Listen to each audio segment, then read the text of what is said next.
ఇది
లంకా పుణ్యక్షేత్రం.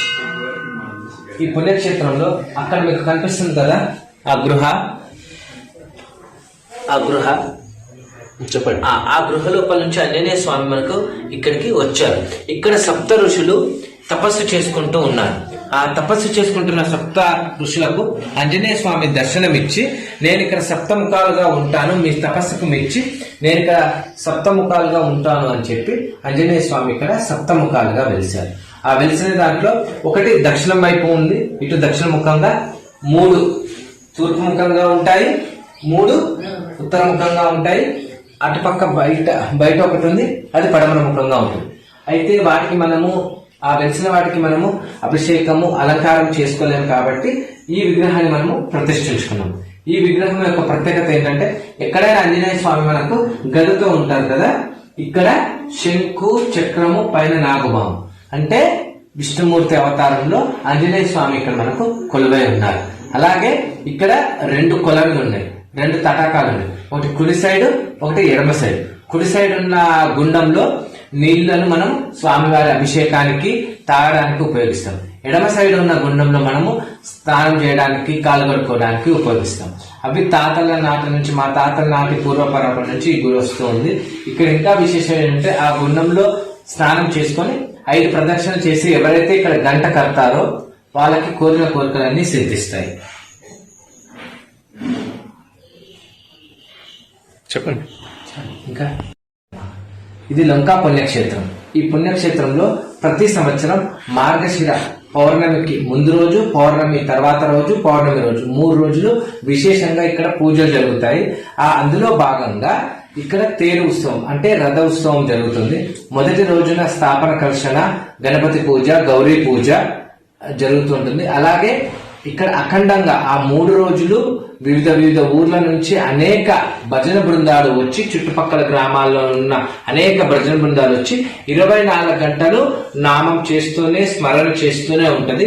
ఈ పుణ్యక్షేత్రం మొత్తం ఆంజనేయాయ నమః, ఆంజనేయాయ నమః అని వివిధ రకాల పాటలతోటి, భక్తితోటి పరవశించిపోతారు. ఈ 3 రోజులు జాతర మొదలు అయినప్పటి నుంచి చివరి వరకు కంటిన్యూగా, అంటే ఎక్కడ స్టాప్ లేకుండా భజన సాగుతూనే ఉంటుంది.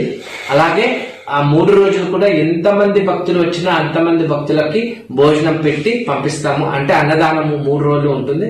ముఖ్యంగా 2వ రోజున రాత్రి ఉదయం 4 గంటలకి తేరు ఉత్సవము బయలుదేరుతుంది.